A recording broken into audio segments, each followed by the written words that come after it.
E se eu pudesse assim resumir aqui com vocês, qual o principal tema de Neemias? São muitos, mas talvez assim o principal dos principais, eu sugeria o assunto de liderança. Liderança. Ah, pastor, eu não sou líder de nada. Mas às vezes na sua empresa você pode exercer uma função de liderança. Às vezes na sua família você também pode exercer uma função de liderança. Às vezes tem aquelas situações na família que acontece um problema, até uma morte, que os irmãos olham para algum irmão e falam: oh, você vai estar à frente da nossa família. Isso é liderança.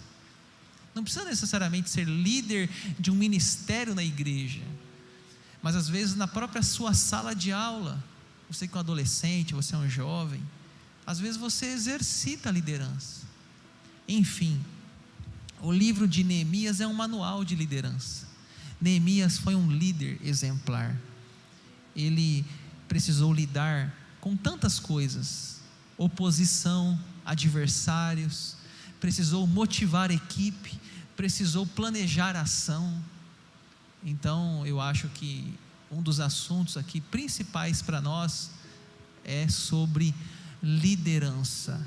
Mas vamos deixar a Bíblia falando conosco, cada capítulo, cada assunto, cada tema, e deixar que isso vai brotando em nossos corações.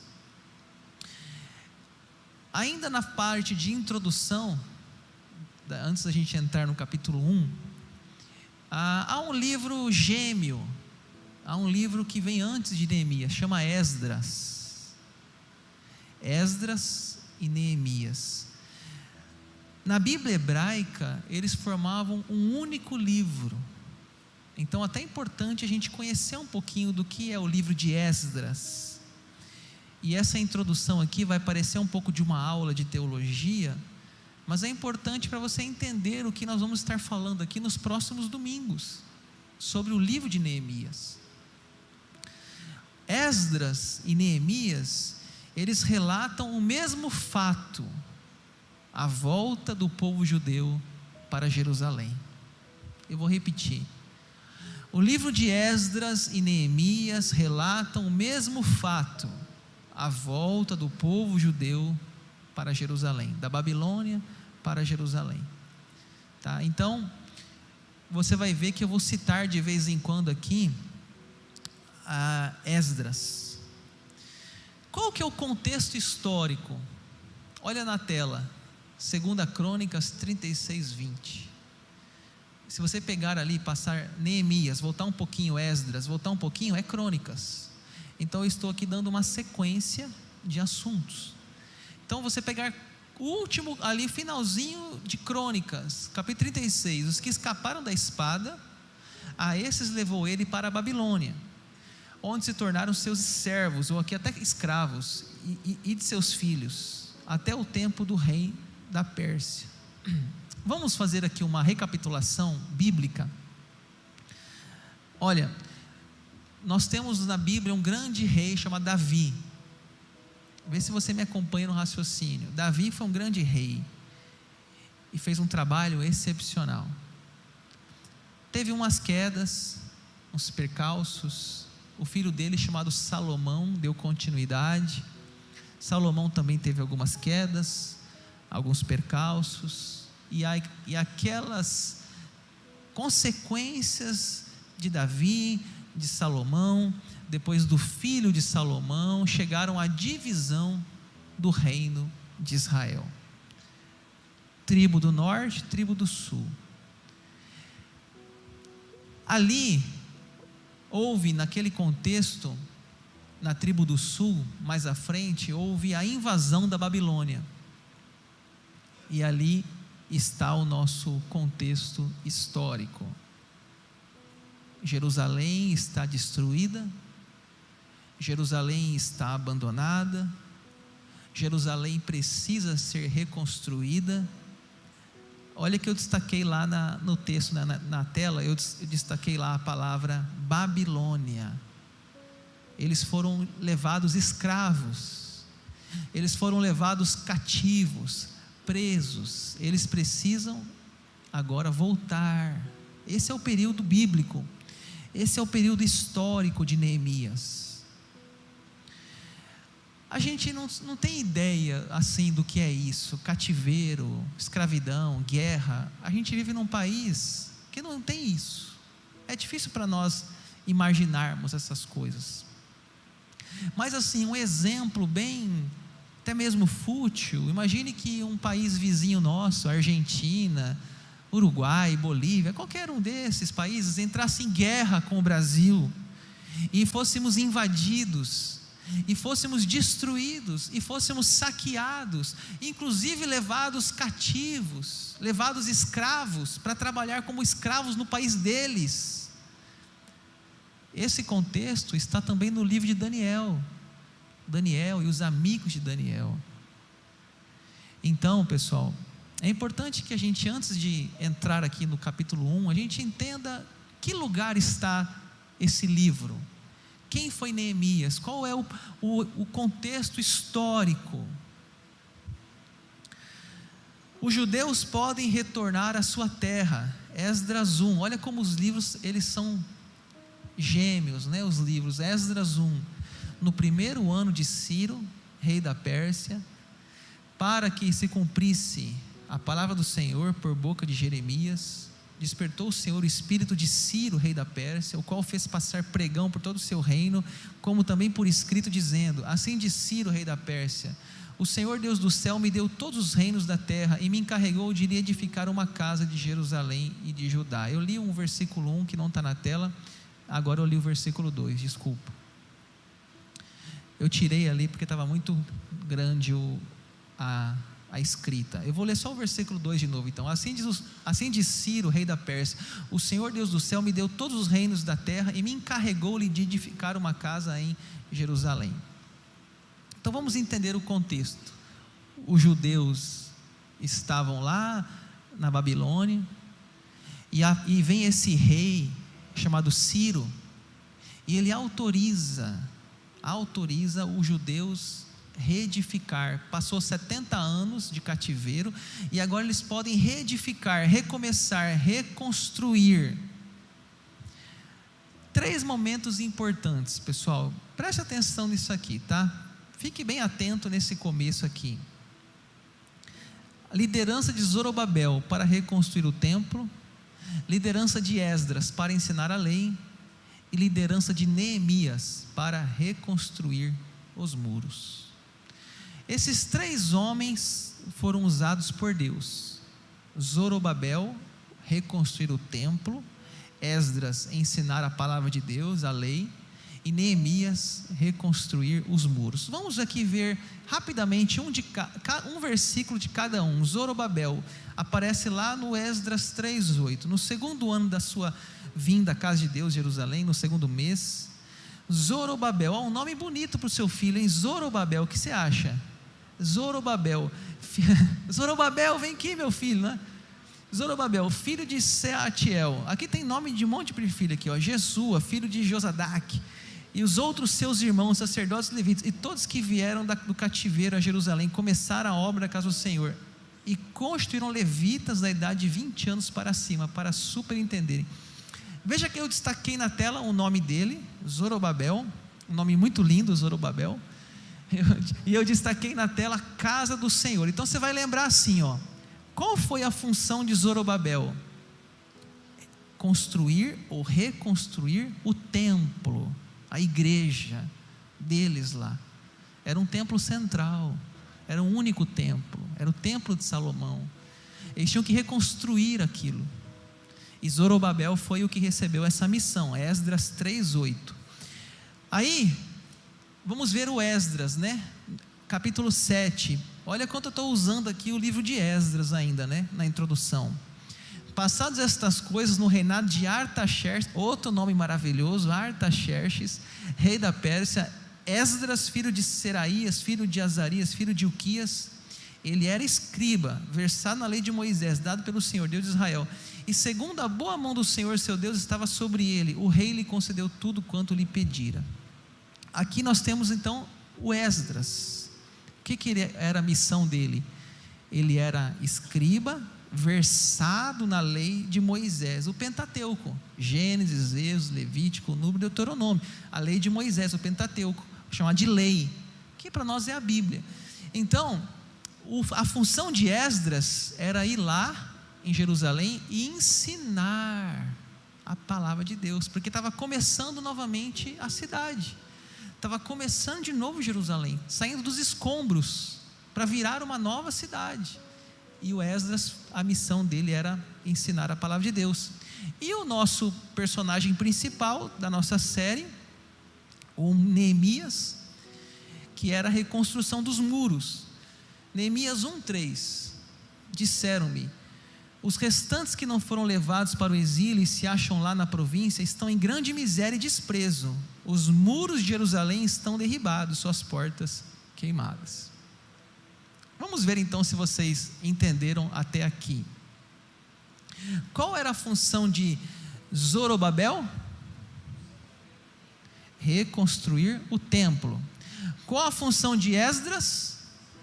Ensinar a lei, a palavra de Deus. E qual a função de Neemias? Reconstruir os muros. Eles trabalharam numa equipe. Deus deu uma missão a cada um.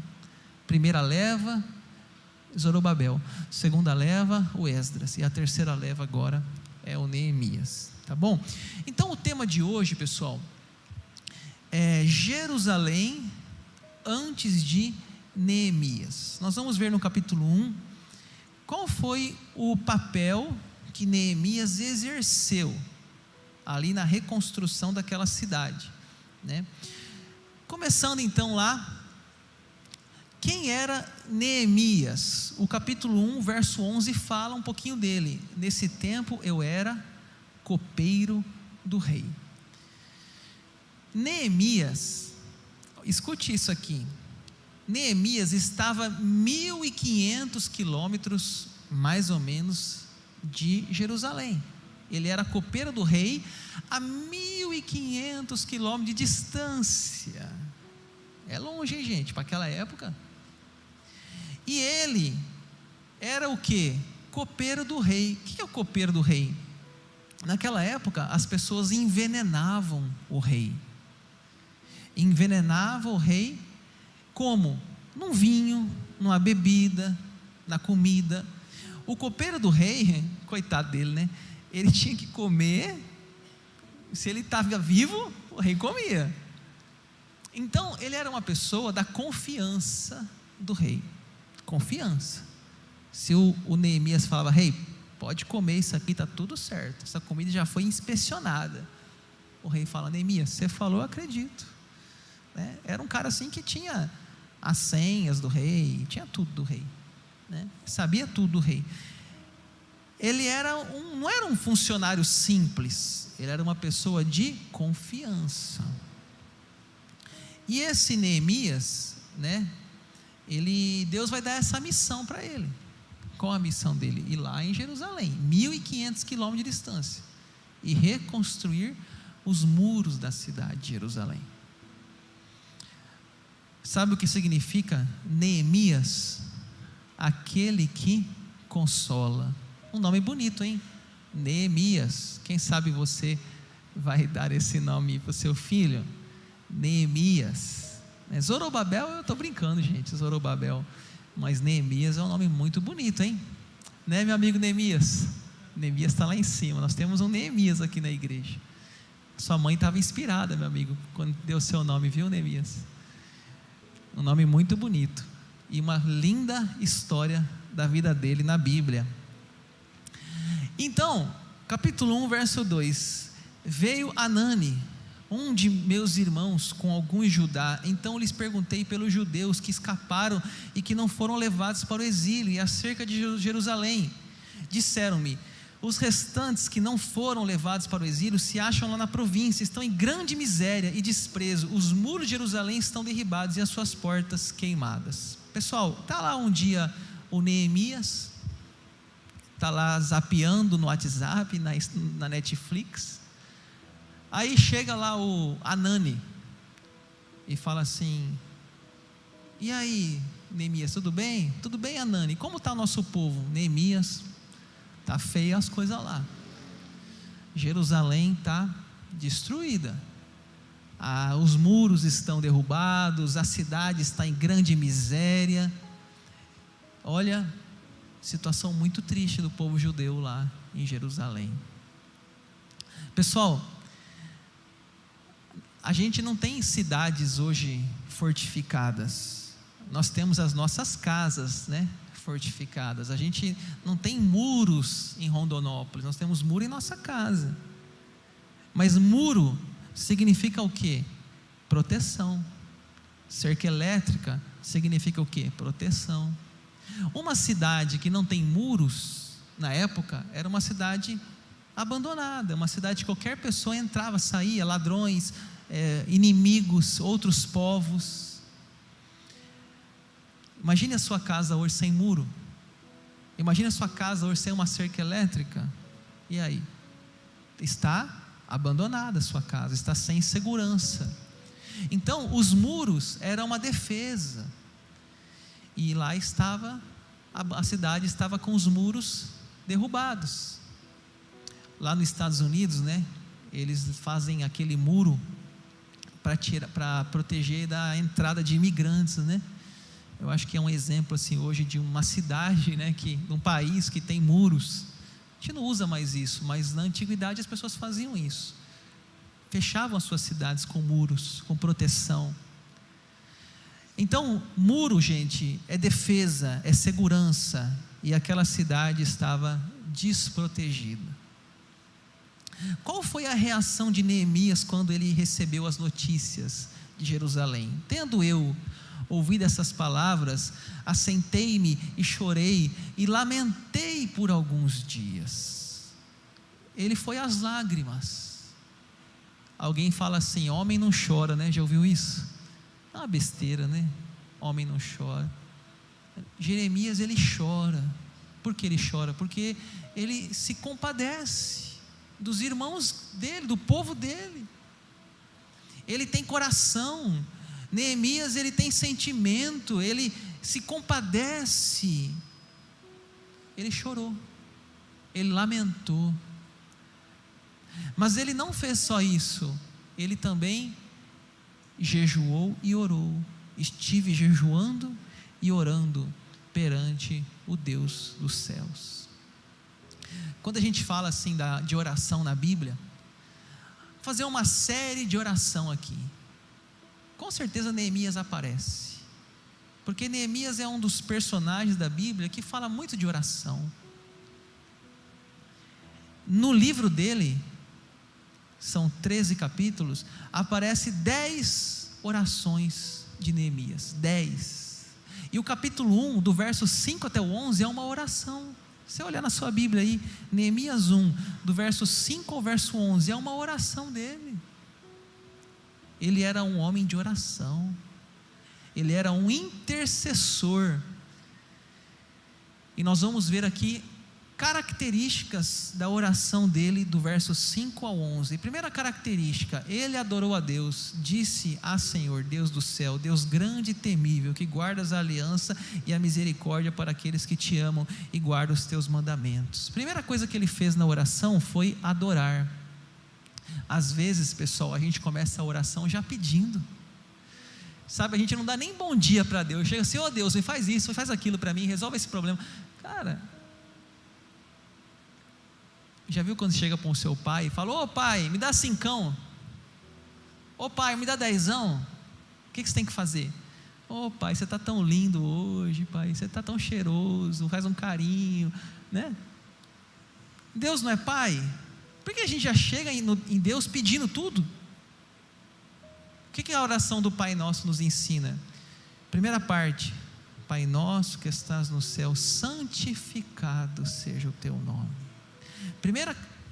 A oração, pessoal, ela deve começar não pedindo as coisas. A oração deve começar exaltando, adorando, bendizendo, louvando, agradecendo. Aprenda com Neemias. Quando começar a sua oração pela manhã, você fala: Deus, eu te louvo porque o Senhor é grande, o Senhor é temível, o Senhor é o Deus do céu e da terra, o Senhor é o Criador do mar, de tudo que existe. É adorar a Deus, falar o que Ele é, o que Ele fez. Neemias nos dá uma aula de oração aqui. A segunda coisa que ele faz, ele intercede. Estejam, pois, atentos os teus ouvidos, os teus olhos abertos, para acudires à oração do teu servo, que hoje faço a tua presença, dia e noite, pelos filhos de Israel, teus servos. Ele estava aqui orando pelos filhos de Israel. Ele estava orando por outras pessoas. Isso a gente chama de oração de intercessão. Às vezes a gente só pede para nós, gente. A nossa oração, ela é egoísta. Nossa oração: Deus abençoe minha esposa, meu esposo, meu filho, minha filha, abençoe meu pai, minha mãe. É só isso. Coloca na sua oração, pastor Daniel. Tão bonitinho às vezes, né? Eu vejo uma criança orando. A mãe às vezes ensina: filha, lembra do pastor Daniel, lembra do fulano, lembra do amiguinho da escola, lembra sei lá de quem, mas lembra de alguém. Não fica só você e a sua casa. Ore por alguém. Lembre das pessoas, lembre dos amigos que precisam de oração. Lembre desses pedidos que estão aqui nos nossos vasos. Isso é intercessão, é orar uns pelos outros. Neemias ensina isso, ele intercede, mas ele também nos ensina a confissão. Temos procedido de todo corruptamente contra ti, não temos guardado os mandamentos, nem os estatutos, nem os juízos que ordenaste a Moisés teu servo. Uma outra parte da oração de Neemias, pessoal, é a confissão. O que é confissão? É reconhecer nossas fraquezas, reconhecer os nossos pecados. Tem gente que ora, né? Deus, perdoa-me pela multidão dos meus pecados. Cara, o que é multidão de pecados? Põe nome. O que nós estamos feito? Ó Deus, realmente ontem lá, né? Tu sabes que lá no futebol eu gritei com o irmão, lá na família xinguei minha mãe, sei lá, sabe? A gente discutiu no almoço. Cara, a gente faz coisas, não é multidão de pecados, é temas, pensamentos errados. Não precisa falar com alguém, fala com Deus. Confessar, reconhecer. E realmente o povo de Israel estava do jeito que estava devido aos seus pecados, devido a não obedecer a palavra de Deus. Vieram os profetas, orientaram, alertaram, e eles continuaram na desobediência e vieram ao cativeiro.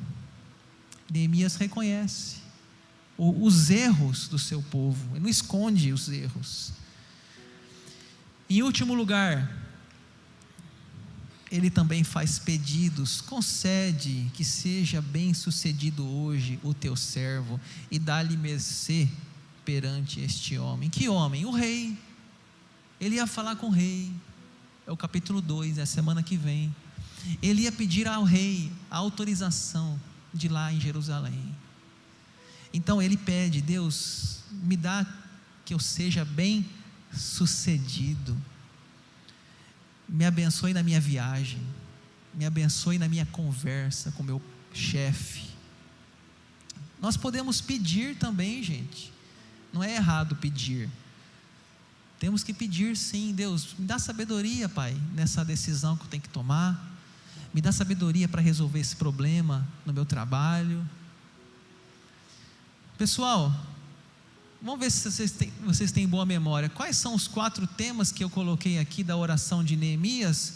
O primeiro tema, ele fez o quê? Adorou a Deus. É bom que sempre tem alguém que lembra, né, gente? Segundo, ele fez o quê? Intercedeu. Vocês estão anotando a pregação, eu estou vendo. Terceiro, ele fez o quê? Confessou. E quarto? Tá fácil, né? Fez pedidos. Então, a oração, gente, ela é uma via de múltiplos caminhos. Você pode adorar, confessar, agradecer, interceder, pedir. Tem muitos caminhos da oração. E assim eu já vou para o final, nas aplicações práticas de Neemias. Aqui é a melhor parte, né? Aplicações para nossa, graças a Deus, o pastor já está acabando a pregação, né? Aplicações práticas. A primeira aplicação: seja uma pessoa de oração. Vamos falar juntos na tela? Seja uma pessoa de oração. Neemias é um exemplo de oração. Capítulo 1 dele, a maior parte ele passa orando. O maior número de versículos é uma oração, do 5 ao 11, é só 1 ao 4 é a história, do 5 a 11 é oração. Então Neemias é um exemplo para nós de oração. E eu quero perguntar para você: como está a sua vida de oração? Olhe para a pessoa que está do seu lado assim, fala: como está a sua vida de oração? Você está orando, meu irmão? Você está falando com Deus? Está tendo esse contato com o Pai? Como está? Não precisa responder não, é só uma reflexão. Pessoal, por que se a gente deixar para orar só aqui na igreja, é pouco demais? Você vai sair aqui domingo e vai orar só domingo que vem? Então, faça como Neemias, crie um hábito de falar com Deus. Amanhã, segunda-feira, acorde de manhã, faça a sua oração, tire um tempo com Deus. Tem um livrinho que eu gosto muito, Pão Diário. Todo dia do mês, dia 20, 21, 22, 23, 24, tem uma mensagem da Bíblia. Faça aquela leitura. Depois de fazer a leitura, faça a sua oração. Lembra? Intercessão, adoração, confissão, pedidos pessoais, sabe? Desenvolva, se comprometa. Muitas vezes também se cobre, porque a oração, pessoal, ela tem que ser uma disciplina espiritual. Realmente tem momentos que a gente não quer orar, correria do dia, mas a gente tem que ter o que? A disciplina, o compromisso, o planejamento. Eu sempre costumo a falar assim: a oração, pessoal, é como academia. Alguém aqui acorda assim: oxe, eu vou na academia hoje, glória a Deus, aleluia, que maravilha, agora eu vou fazer esteira, oh, que coisa boa. Não é assim. Você fala assim: amanhã é dia de academia, e está o horário e você vai amarrado, mas vai. É um compromisso que você tem com sua saúde. É a mesma coisa a oração. Não espere ter vontade, tenha compromisso.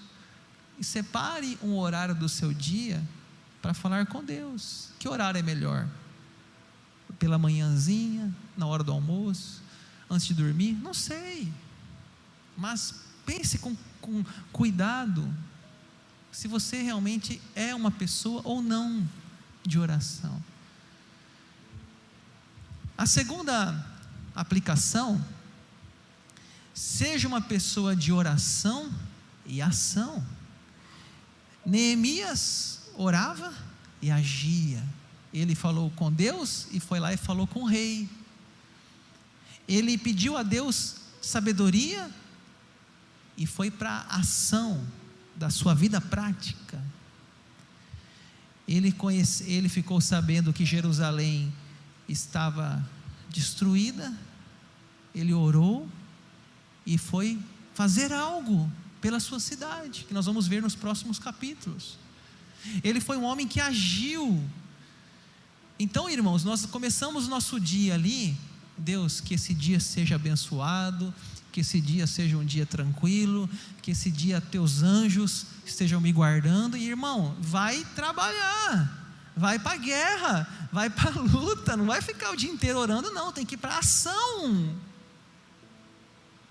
Tem uma frase que eu gosto, que fala assim, ó: Deus não vai fazer nada daquilo Deus vai fazer nada daquilo que podemos fazer, mas vai fazer tudo aquilo que nós não podemos fazer. Eu vou repetir: Deus não vai fazer nada daquilo que podemos fazer, mas vai fazer tudo aquilo que nós não podemos fazer.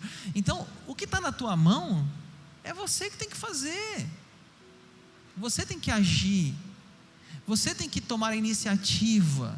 Não é ficar, Deus, eu estou orando para aquela louça ser lavada rapidamente e estar tudo limpinho. Não vai ser lavada aquela louça, só se tiver uma lavadora elétrica lá e vai fazer. Fora isso, meu amigo, só vai acumular. Então não jogue para Deus, que é você que tem que fazer. Peça a Deus sabedoria, vá na dependência do Espírito, mas haja, faça, resolva, aconselhe, trabalhe, negocie, converse, faça o que tem que ser feito, sempre na dependência de Deus, sempre na graça de Deus, sempre na força de Deus. Em último lugar, seja uma pessoa que busque a solução.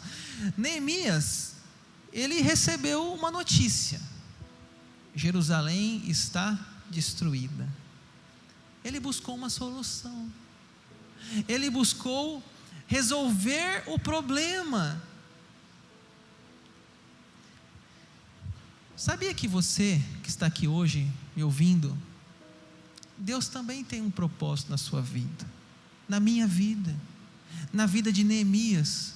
Gente, nós não somos fruto do acaso, nós não somos aqui por frutos de uma evolução de espécie, nós somos criação de Deus, e Deus tem um propósito na vida de cada um de nós. Faça o que tem que ser feito. Se Deus colocou você naquela empresa, é a sua missão. Se Deus colocou você nessa família, é a sua missão. Se Deus colocou você na sua igreja, é a sua missão. Cumpra o propósito de Deus para a sua vida e para a sua geração. Neemias, foi Neemias. A missão dele foi construir os muros. Deus não vai pedir para a gente construir os muros de Rondonópolis, mas Ele vai pedir às vezes para a gente outras coisas. E nós temos que dizer o quê? Eis-me aqui, Senhor, usa a minha vida, estou à tua disposição, sou o teu servo, orando, agindo, encontrando uma solução.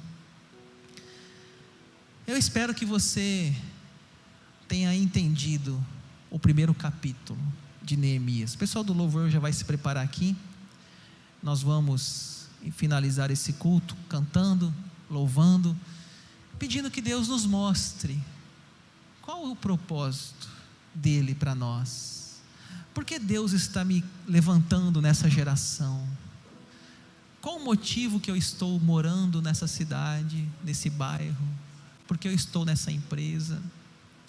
Vamos, como Neemias, pedir que Deus nos use como instrumento da sua graça, da sua bondade, da sua misericórdia. Neemias, gente, nós vamos ver aí nos próximos capítulos, ele saiu de um copeiro do rei para um governador da sua cidade, para um líder da sua cidade. Ele abençoou muito a cidade de Jerusalém com sua visão, com a sua liderança, com a sua organização. Ele é um líder excelente, Neemias. E nós também aqui hoje temos coisas a serem feitas nessa semana, nesse ano ainda, e que Deus nos capacite pelo poder do seu Santo Espírito. Amém?